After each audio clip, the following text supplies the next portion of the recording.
ನಮಸ್ಕಾರ. ವಿಶೇಷ ಕಾರ್ಯಕ್ರಮಕ್ಕೆ ಸ್ವಾಗತ. ನಾನು ಚೈತ್ರ ರಾಜ್. ಡಿಸೆಂಬರ್ 28 ಮತ್ತು 29ಕ್ಕೆ ನಡೆಯಲಿದೆ ವ್ಯಾಕ್ಸಿನ್ ಡ್ರೈ ರನ್. ಕೋವ್ಯಾಕ್ಸಿನ್ ಲಸಿಕೆ ರೆಡಿನಾ?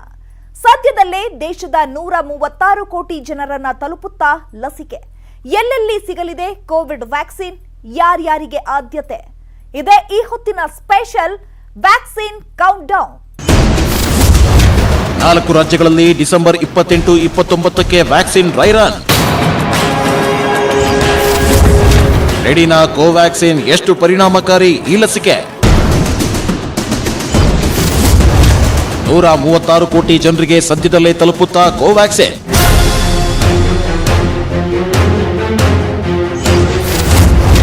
ಎಲ್ಲೆಲ್ಲಿ ಸಿಗಲಿದೆ ಲಸಿಕೆ? ಯಾರಿಗೆ ಆದ್ಯತೆ?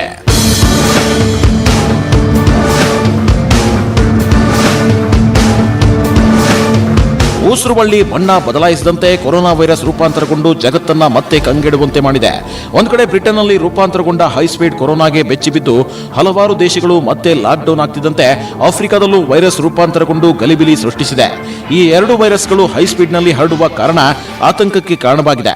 ಹೀಗೆ ಬ್ರಿಟನ್, ಆಫ್ರಿಕಾ ಕೊರೋನಾ ರೂಪಾಂತರದಿಂದ ಮತ್ತೆ ವೈರಸ್ ಭೀತಿಯಲ್ಲಿ ಗಡಗಡ ನಡುಕ್ತಿದ್ದ ಜಗತ್ತಿಗೆ ನೈಜೀರಿಯಾ ಶಾಕ್ ಕೊಟ್ಟಿದೆ. ನೈಜೀರಿಯಾದಲ್ಲೂ ರೂಪಾಂತರಗೊಂಡ ಕೊರೋನಾ ವೈರಸ್ನ ಮಾದರಿ ಪತ್ತೆಯಾಗಿದೆ. ಈ ರೂಪಾಂತರಿ ವೈರಸ್ ಬ್ರಿಟನ್, ಆಫ್ರಿಕಾ ರೂಪಾಂತರಿಗಿಂತಲೂ ಡೆಡ್ಲಿ ಎಂಬ ಮಾಹಿತಿ ಹೊರಬಿದ್ದಿದೆ. ಹೀಗೆ ಒಂದೊಂದೇ ದೇಶದಲ್ಲಿ ಕೊರೋನಾ ರೂಪಾಂತರಗೊಂಡು ಆಘಾತ ಕೊಡ್ತಿರುವಾಗಲೇ ಭಾರತದಲ್ಲಿ ವೈರಸ್ ಸಂಹಾರಕ್ಕೆ ಸಕಲ ಸಿದ್ಧತೆ ನಡೀತಿದೆ.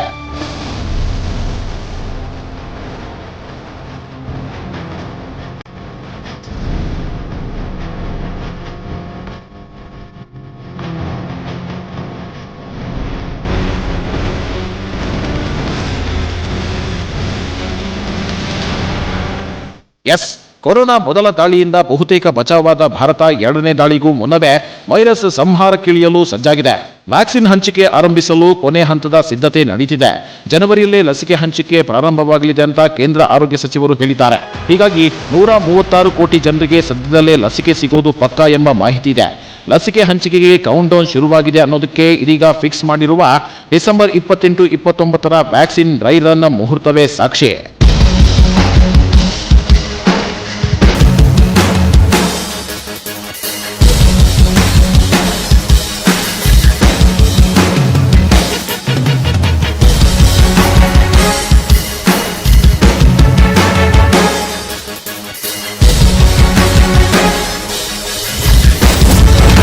ಏನಿದು ವ್ಯಾಕ್ಸಿನ್ ಡ್ರೈ ರನ್?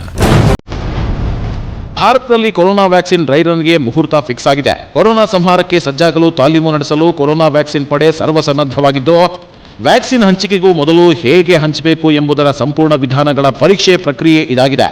ಹೀಗಾಗಿ ಸದ್ಯದಲ್ಲೇ ವ್ಯಾಕ್ಸಿನ್ ಹಂಚಿಕೆಯಾಗುವ ಸಾಧ್ಯತೆ ಇದೆ. ಹಾಗಾದರೆ ಯಾವ ವ್ಯಾಕ್ಸಿನ್ ಭಾರತದಲ್ಲಿ ಸಿಗಲಿದೆ? ಯಾರಿಗೆ ಸಿಗಲಿದೆ? ಎಲ್ಲೆಲ್ಲಿ ವ್ಯಾಕ್ಸಿನ್ ಹಂಚಿಕೆಯಾಗುತ್ತೆ? ಮೊದಲ ಹಂತದಲ್ಲಿ ಯಾರಿಗೆ ಆದ್ಯತೆ? ಈ ಎಲ್ಲಕ್ಕೂ ಉತ್ತರ ಕೊಡ್ತೀವಿ. ಆದರೆ ಅದಕ್ಕೂ ವ್ಯಾಕ್ಸಿನ್ ಹಂಚಿಕೆಗೂ ಮೊದಲು ನಡೀತಿರೋ ತಾಲೀಮಿನ ಕುರಿತು ಇಂಟ್ರೆಸ್ಟಿಂಗ್ ಮಾಹಿತಿಯನ್ನ ನಿಮ್ಮ ಮುಂದಿಡ್ತಾ ಇದ್ದೀವಿ ನೋಡಿ.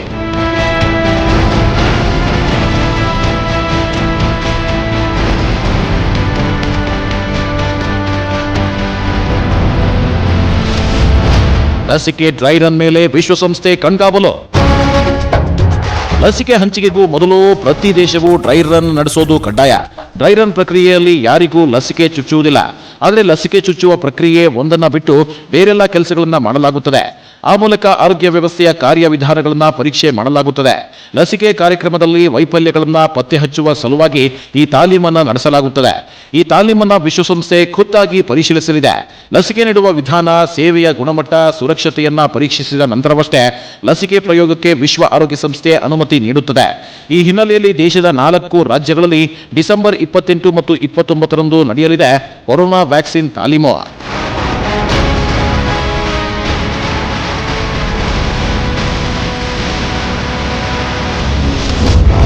ಹೇಗೆ ನಡೆಯುತ್ತದೆ corona vaccine dry run? Punjab, Andhra Pradesh, Gujarat ಮತ್ತು ಅಸ್ಸಾಂನಲ್ಲಿ ನಡೆಯಲಿದೆ ವ್ಯಾಕ್ಸಿನ್ ತಾಲೀಮು. ಕೇಂದ್ರ ಆರೋಗ್ಯ ಇಲಾಖೆ ಜಿಲ್ಲಾಧಿಕಾರಿಗಳ ನೇತೃತ್ವದಲ್ಲಿ ಈ ತಾಲೀಮನ್ನ ನಡೆಸಲಿದೆ. ಕೋವಿನ್ ಆಪ್ನಿಂದ ಲಸಿಕೆ ಡ್ರೈ ರನ್ ಆರಂಭವಾಗುತ್ತದೆ. ಇನ್ನು ತಾಲೀಮಿನಲ್ಲಿ ಜಿಲ್ಲಾ ಮತ್ತು ಬ್ಲಾಕ್ ಮಟ್ಟದ ಶೈತ್ಯಾಗಾರಗಳಿಗೆ ಲಸಿಕೆ ಪೂರೈಸುವುದು, ಶೈತ್ಯಾಗಾರದಿಂದ ಆಸ್ಪತ್ರೆಗಳಿಗೆ ಲಸಿಕೆ ರವಾನಿಸುವುದು, ನಂತರ ಆಸ್ಪತ್ರೆ ಸಿಬ್ಬಂದಿಗಳು ಲಸಿಕೆ ಸಿಕ್ಕಾಗ ನಿರ್ವಹಣೆ ಮಾಡುವ ತಾಲೀಮು, ಫಲಾನುಭವಿಗಳಿಗೆ ಲಸಿಕೆ ನೀಡುವ ಅಣುಕು ಪ್ರದರ್ಶನ, ನಂತರ ಫಲಾನುಭವಿಗಳ ದತ್ತಾಂಶಗಳನ್ನ ಅಪ್ಲೋಡ್ ಮಾಡುವುದು, ಲಸಿಕೆ ಖಾಲಿಯಾದಾಗ ಮತ್ತೆ ತರಿಸಿಕೊಳ್ಳುವ ಅಭ್ಯಾಸ, ಲಸಿಕೆ ಹಂಚಿಕೆಯ ದಾಖಲೆಗಳ ನಿರ್ವಹಣೆ, ಪ್ರತಿದಿನ ಲಸಿಕೆ ಹಂಚಿಕೆ ಕಾರ್ಯ ನಡೆದ ನಂತರ ಸಭೆ, ಹೀಗೆ ಎಲ್ಲಾ ಹಂತದ ತಾಲೀಮು ನಡೆಯಲಿದೆ. ಈ ತಾಲೀಮನ್ನ ಮೇಲ್ವಿಚಾರಕರು ಪರಿಶೀಲಿಸಿ ನಂತರ ಡ್ರೈ ರನ್ ವರದಿಯನ್ನ ಆರೋಗ್ಯ ಸಚಿವಾಲಯಕ್ಕೆ ನೀಡಬೇಕಾಗುತ್ತೆ. ವ್ಯವಸ್ಥೆಯಲ್ಲಿ ಏನಾದರೂ ಲೋಪದೋಷಗಳು ಕಂಡುಬಂದ್ರೆ ಅದನ್ನ ಸರಿಪಡಿಸಲು ಸರ್ಕಾರ ಕ್ರಮ ಕೈಗೊಳ್ಳುತ್ತದೆ. ಸದ್ಯ 4 ರಾಜ್ಯಗಳಲ್ಲಿ ಈ ಡ್ರೈ ರನ್ ನಡೆಯಲಿದೆ. ಮೊದಲು ಪಂಜಾಬ್ನಲ್ಲಿ ನಡೆಯಲಿದೆ. ಇಲ್ಲಿನ ಲುಧಿಯಾನಾ ಮತ್ತು ಶಾಹಿದ್ ಭಗತ್ ಸಿಂಗ್ ನಗರ ಜಿಲ್ಲೆಗಳ 5 ಪ್ರದೇಶಗಳಲ್ಲಿ ದೇಶದ ಮೊದಲ ವ್ಯಾಕ್ಸಿನ್ ಡ್ರೈ ರನ್ ನಡೆಯಲಿದೆ. ನಂತರ ಅಸ್ಸಾಂ, ಆಂಧ್ರ, ಗುಜರಾತ್ನ ತಲಾ 2 ಜಿಲ್ಲೆಗಳಲ್ಲಿ ಲಸಿಕೆ ತಾಲೀಮು ನಡೆಯಲಿದೆ. ಆದರೆ ಈ ತಾಲೀಮಿನಲ್ಲಿ ಲಸಿಕೆ ಹಂಚಿಕೆ, ಒರಿಜಿನಲ್ ಲಸಿಕೆ ಸಾಗಾಟ ಮಾಡಲಾಗುವುದಿಲ್ಲ. ಕೇವಲ ಅಣುಕು ಪ್ರದರ್ಶನ ಮಾತ್ರ ನಡೆಯಲಿದೆ. ಲಸಿಕೆ ಹಂಚಿಕೆ ಆರಂಭದ ನಂತರ ಎಲ್ಲೆಲ್ಲಿ ಸಿಗಲಿದೆ?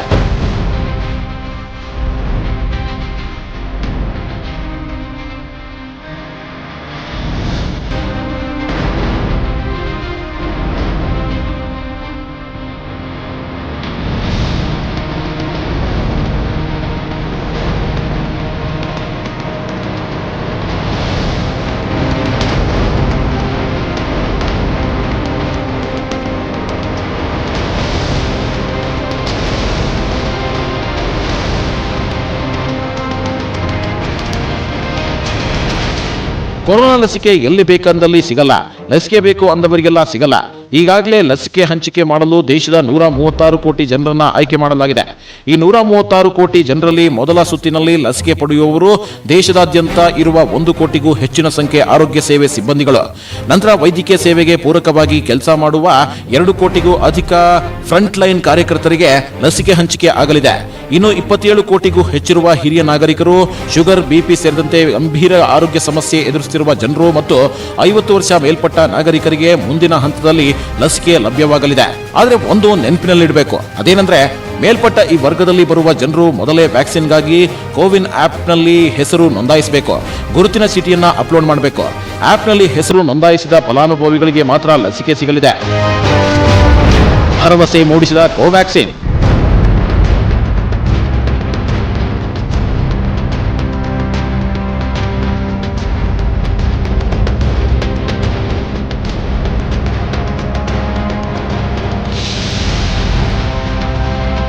ಭಾರತ್ ಬಯೋಟೆಕ್ ಸಂಸ್ಥೆ ಅಭಿವೃದ್ಧಿಪಡಿಸಿರುವ ಕೋವ್ಯಾಕ್ಸಿನ್ ಭರವಸೆ ಮೂಡಿಸಿದೆ.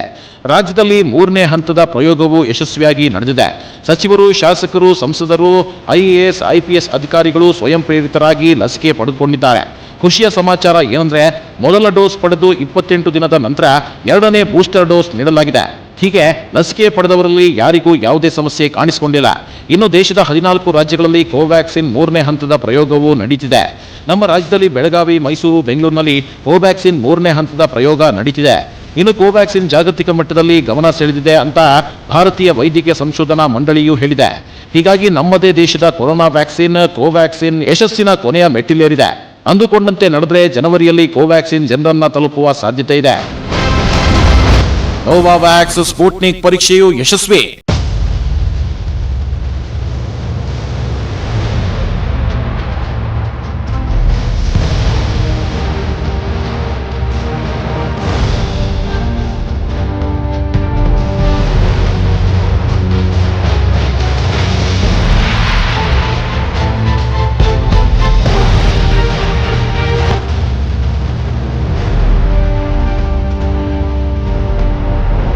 ಸಂತಸದ ಸಂಗತಿ ಏನಂದ್ರೆ ರಾಜ್ಯದಲ್ಲಿ ನಡೆಸಿದ ಕೋವಿಶೀಲ್ಡ್ ಮತ್ತು ರಷ್ಯಾದ ಸ್ಪುಟ್ನಿಕ್ ಲಸಿಕೆ ಪ್ರಯೋಗವು ಯಶಸ್ವಿಯಾಗಿದೆ.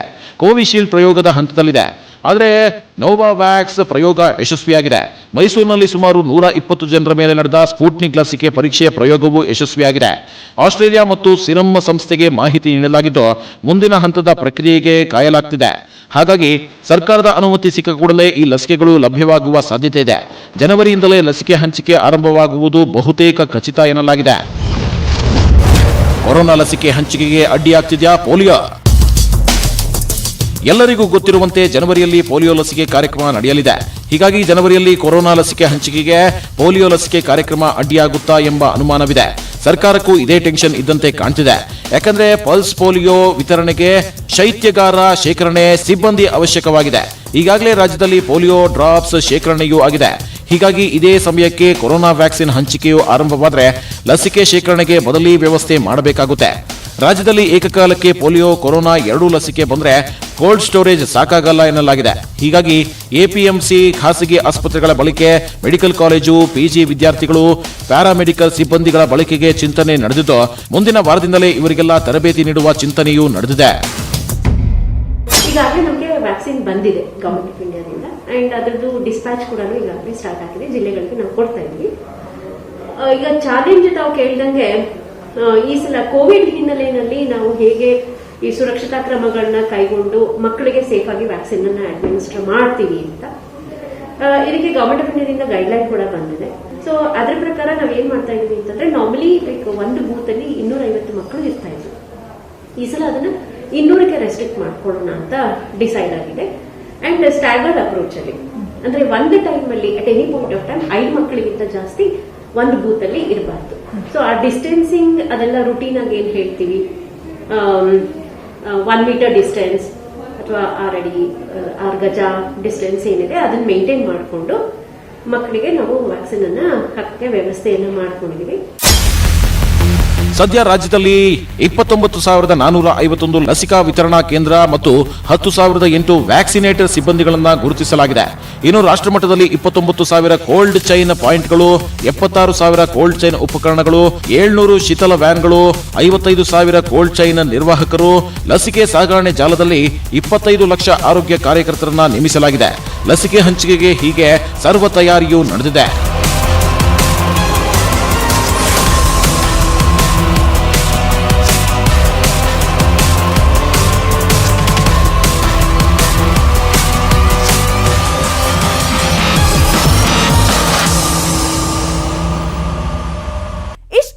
ಲಸಿಕೆ ಯಾವಾಗ ಅಂತ ಕಾಯ್ತಾ ಇದ್ರು ಜನರು. ಆದ್ರೀಗ ಲಸಿಕೆ ಪಡೆಯಲು ಭಯ ಪಡ್ತಿದ್ದಾರೆ ಅದೇ ಜನ.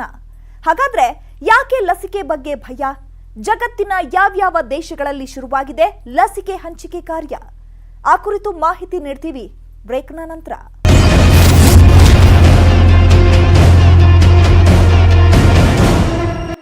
ಲಸಿಕೆ ಯಾವಾಗ ಅಂತಿದ್ದ ಜನ ಈಗ ಲಸಿಕೆ ಸಿಗುವ ದಿನಗಳು ಹತ್ತಿರ ಬರ್ತಿದ್ದಂತೆ ಲಸಿಕೆ ಪಡೆಯಲು ಭಯ ಪಡ್ತಿದ್ದಾರೆ.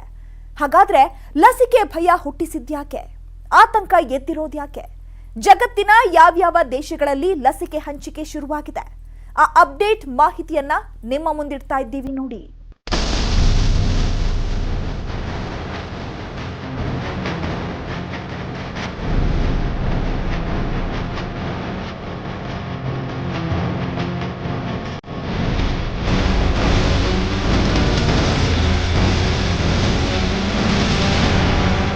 ಕೆಲ ದೇಶಗಳಲ್ಲಿ ಲಸಿಕೆ ಹಂಚಿಕೆ ಆರಂಭವಾದಾಗಲಿಂದ ಅಡ್ಡ ಪರಿಣಾಮದ ಸುದ್ದಿಗಳು ಹರಡುತ್ತಿದೆ.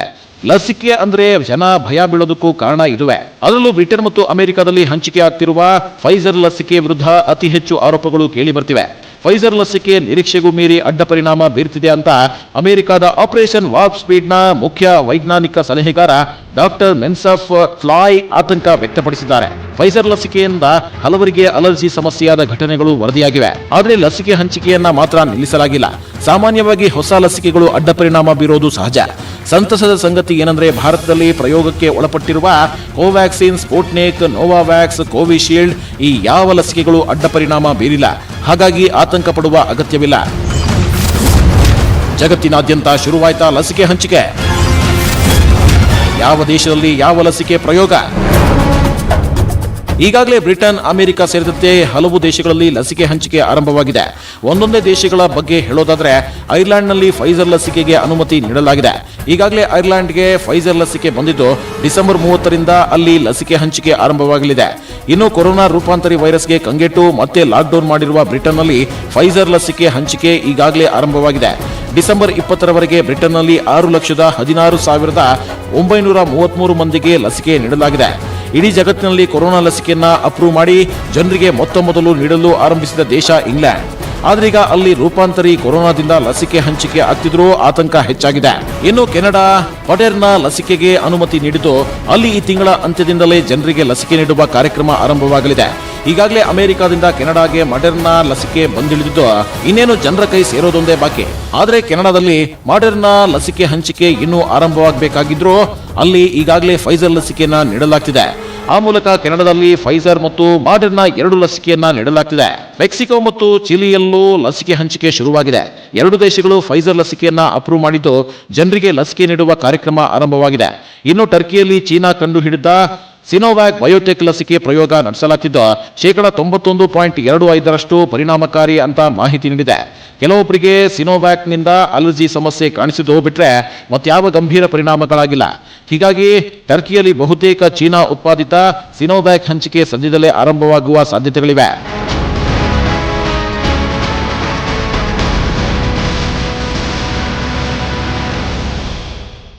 ಇನ್ನುಳಿದ ದೇಶಗಳಲ್ಲಿ ಯಾವ ಲಸಿಕೆಯನ್ನ ನೀಡಲಾಗ್ತಿದೆ, ಯಾವ ಲಸಿಕೆ ಎಷ್ಟು ಪರಿಣಾಮಕಾರಿಯಾಗಿದೆ ಎಂಬ ಮಾಹಿತಿ ನೀಡ್ತೀವಿ ಬ್ರೇಕ್ ಆದ್ಮೇಲೆ. ಭಾರತದಲ್ಲಿ ಲಸಿಕೆ ನೀಡುವ ಮೊದಲು ಡ್ರೈ ರನ್ ನಡೆಯಲು ಮುಹೂರ್ತ ಫಿಕ್ಸ್ ಆಗಿದೆ. ಆದರೆ ಜಗತ್ತಿನ ಹಲವಾರು ದೇಶಗಳಲ್ಲಿ ಈಗಾಗಲೇ ಲಸಿಕೆ ಹಂಚಿಕೆ ಕಾರ್ಯ ಆರಂಭವಾಗಿದೆ. ಇನ್ನಷ್ಟು ದೇಶಗಳ ಆ ಮಾಹಿತಿ ನಿಮ್ಮ ಮುಂದೆ. ಬೈರೇನ್ ಫೈಜರ್ ಲಸಿಕೆಯನ್ನ ಅಪ್ರೂವ್ ಮಾಡಿದ್ದು ಹಂಚಿಕೆ ನಡೆಯುತ್ತಿದೆ. ಇನ್ನು ರಷ್ಯಾ ಆಗಸ್ಟ್ನಿಂದಲೇ ಲಸಿಕೆ ನೀಡುವ ಕಾರ್ಯ ಆರಂಭಿಸಿದೆ. ಇನ್ನು ಚೀನಾ ಡಿಸೆಂಬರ್ 18ರಂದು ತನ್ನ ದೇಶದ 5 ಕೋಟಿ ಜನರಿಗೆ ಮೊದಲ ಹಂತದಲ್ಲಿ ಹೊಸ ವರ್ಷಕ್ಕೂ ಮೊದಲೇ ಲಸಿಕೆ ಹಂಚಿಕೆ ಮಾಡಲಾಗುವಂತ ಘೋಷಿಸಿದೆ. ಸದ್ಯ ಚೀನಾ ಸಿನೋಫಾರ್ಮ್ ಮತ್ತು ಸಿನೋವ್ಯಾಕ್, ಕ್ಯಾನ್ಸಿನೋ ಬಯೋಲಾಜಿಕ್ಸ್ ಸೇರಿದಂತೆ ಒಟ್ಟು 4 ಲಸಿಕೆ ಹಂಚಿಕೆಗೆ ಅನುಮತಿ ನೀಡಿದೆ. ಮಾಹಿತಿ ಪ್ರಕಾರ ಚೀನಾದಲ್ಲಿ ಜನವರಿ 15ರ ವೇಳೆಗೆ 5 ಕೋಟಿ ಜನರಿಗೆ ಲಸಿಕೆ ಹಂಚಿಕೆಯಾಗಿ ಫೆಬ್ರವರಿ 5ಕ್ಕೆ 2ನೇ ಹಂತದ ಲಸಿಕೆ ಹಂಚಿಕೆ ಕಾರ್ಯ ಮುಗಿಯಲಿದೆ. ಇನ್ನು ಇಸ್ರೇಲ್ನಲ್ಲಿ ಫೈಜರ್ ಲಸಿಕೆಗೆ ಅನುಮತಿ ಸಿಕ್ಕಿದ್ದು ಆಲ್ರೆಡಿ ಅಲ್ಲಿ ಲಸಿಕೆ ಹಂಚಿಕೆ ಶುರುವಾಗಿದೆ. ಅಮೆರಿಕದಲ್ಲೂ ಫೈಜರ್ ಲಸಿಕೆ ನೀಡಲಾಗ್ತಿದೆ. ಅಬುಧಾಬಿಯಲ್ಲಿ ಫೈಜರ್ ಮತ್ತು ಚೀನಾದ ಸಿನೋಫಾರ್ಮ್ ಲಸಿಕೆ ಬಳಕೆಗೆ ಅನುಮತಿ ನೀಡಲಾಗಿದೆ. ಸೌದಿ ಅರೇಬಿಯಾದಲ್ಲಿ ಡಿಸೆಂಬರ್ 17ರಿಂದ ಫೈಜರ್ ಲಸಿಕೆ ಹಂಚಲಾಗ್ತಿದೆ. ಕತಾರ್, ಸೆರ್ಬಿಯಾ, ಕುವೈತ್, ಕೋಸ್ಟಾ ರಿಕಾದಲ್ಲಿ ಫೈಜರ್ ಲಸಿಕೆ ನೀಡಲಾಗ್ತಿದೆ. ಹೀಗೆ ಜಗತ್ತಿನ ಹಲವು ದೇಶಗಳಲ್ಲಿ ಈಗಾಗಲೇ ಲಸಿಕೆ ನೀಡಲಾಗ್ತಿದ್ದು ಹೆಚ್ಚಿನ ದೇಶಗಳು ಫೈಜರ್ ಲಸಿಕೆಗೆ ಅನುಮತಿ ನೀಡಿದೆ. ಆದರೆ ಭಾರತದಲ್ಲಿ ಫೈಜರ್ ಲಸಿಕೆ ಬಳಕೆ ಅಸಾಧ್ಯವಾಗಿದೆ. ಯಾಕಂದ್ರೆ ಈ ಲಸಿಕೆಯನ್ನ -70 ಡಿಗ್ರಿಯಲ್ಲಿ ಸಂಗ್ರಹಿಸಿಡಬೇಕಾಗುತ್ತೆ. ಇಂತಹ ವ್ಯವಸ್ಥೆ ಭಾರತದಲ್ಲಿಲ್ಲ. ಆದರೆ ಉಳಿದ ಲಸಿಕೆ ಪ್ರಯೋಗ ಯಶಸ್ವಿಯಾಗಿದ್ದು ಸದ್ಯದಲ್ಲೇ ಬೇರೆ ಲಸಿಕೆ ಲಭ್ಯವಾಗಲಿದೆ. ಹಾಗಾಗಿ ಆತಂಕ ಪಡುವ ಅಗತ್ಯವಿಲ್ಲ. ಬಹುತೇಕ ದೇಶಗಳಲ್ಲಿ ಕೊರೋನಾ ವ್ಯಾಕ್ಸಿನ್ ನೀಡಲಾಗ್ತಿದೆ. ಭಾರತದಲ್ಲೂ ವ್ಯಾಕ್ಸಿನ್ ಹಂಚಿಕೆಗೆ ಇನ್ನೇನು ಮುಹೂರ್ತ ಫಿಕ್ಸ್ ಆಗಲಿದೆ. ಇದಾಗಿತ್ತು ಇವತ್ತಿನ ಸ್ಪೆಷಲ್. ನೋಡ್ತಾ ಇರಿ News 18 ಕನ್ನಡ. ಜಾಲ ನಮ್ಮದು, ಬಲ ನಿಮ್ಮದು.